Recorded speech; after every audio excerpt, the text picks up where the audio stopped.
Jacobo Grinberg Silverbaum, mexicano neurofisiólogo y psicólogo dedicado a estudiar el chamanismo y la telepatía a través de una mirada científica. El científico se encontraba en la cúspide de su carrera cuando el 8 de diciembre de 1994 desapareció de forma misteriosa y sin dejar rastro alguno. Nacido el 12 de diciembre de 1946, apostó su carrera y credibilidad al desarrollo de su teoría sintérgica, que prometía cambiar para siempre la forma en la que los seres vivos aprecian la realidad para desvelar una nueva concepción de cómo funciona el universo. Mostró interés en estudiar la mente a los 12 años de edad, luego de que su madre muriera por un accidente cerebrovascular.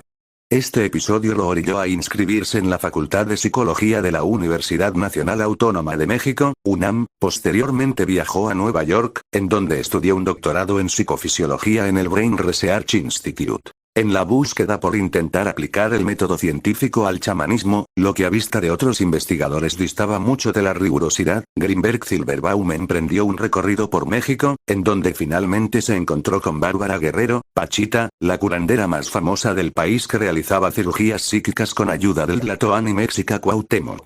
En su lista de clientes había desde celebridades hasta políticos influyentes. A su regreso fundó el Instituto Nacional para el Estudio de la Conciencia, INPEC, en la UNAM y después el Laboratorio de Psicofisiología en la Universidad Anáhuac. Posteriormente Grinberg comenzó con la investigación que lo llevaría a crear la teoría sintérgica, en la cual explica que la realidad que todos conocen es un holograma, una construcción mental colectiva, en la cual el ser humano no solo es un espectador, sino que puede llegar a ser un participante activo y, por tanto, hacer modificaciones en el tiempo y espacio. El neurocientífico precisaba que si una persona tenía un campo neuronal de alta sinergia, entonces se podría modificar a voluntad el holograma y llegar a hacer cosas que probablemente no podrían ser explicadas con las leyes actualmente conocidas, tal y como lo hacía Pachita, quien al entrar en un trance y comunicarse con los muertos o Cuauhtémoc, podía realizar cirugías sin anestesia usando un cuchillo de monte y regenerando órganos con tan solo tomarlo en sus manos y visualizando otro totalmente sano e introducirlo de nueva cuenta.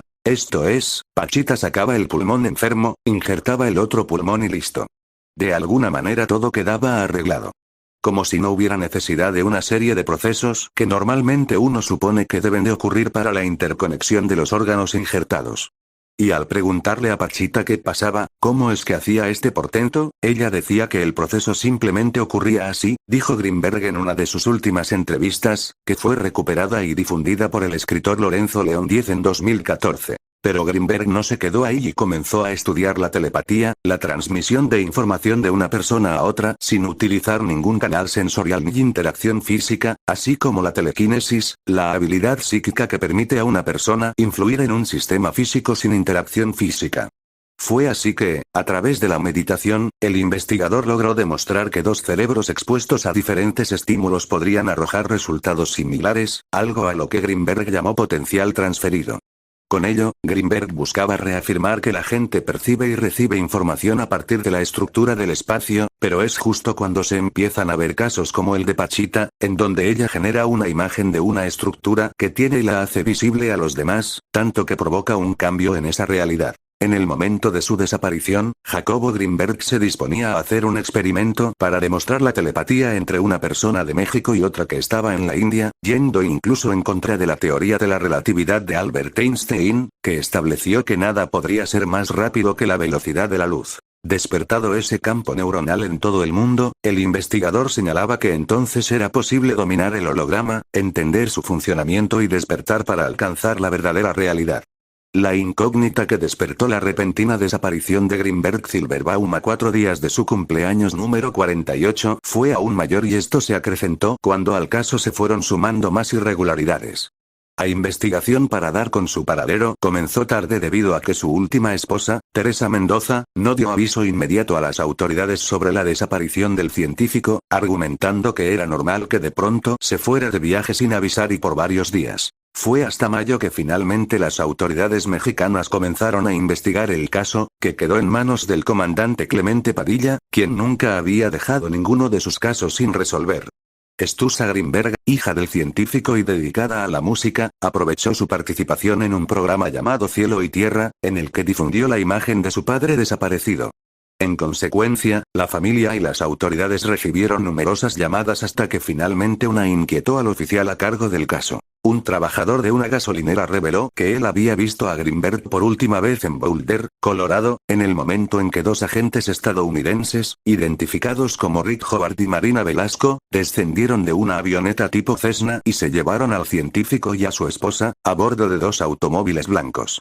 Las pesquisas llevaron a Padilla a descubrir que el investigador colaboraba en secrecía con la Universidad de Colorado en esa ciudad, algo de lo que ni siquiera las personas más cercanas a él tenían conocimiento. Padilla señala que al hacer el rastreo de los vuelos realizados por Greenberg a Estados Unidos fue cuando comenzó a encontrar trabas por parte de las autoridades de ese país, por lo que, por sus propios medios, logró obtener 3 hojas de registro de vuelos que reflejaban que Greenberg y su esposa habían entrado y salido en diversas ocasiones de Estados Unidos, pero jamás llegaban directo a Colorado, sino que usaban vías alternas. Luego de llegar a este punto en la investigación, Padilla fue relevado. Otra de las dudas que se dejan en el aire fue el papel que jugó Teresa Mendoza, tercera esposa de Greenberg, quien pese a haber sido vista por este testigo junto a su esposo en el momento de su desaparición, ella mandó mensajes y llamó a familiares y amigos asegurando que el científico se encontraba de viaje y en retiros. Al siguiente mes, Mendoza López también desapareció sin dejar rastros y a la fecha se desconoce su paradero.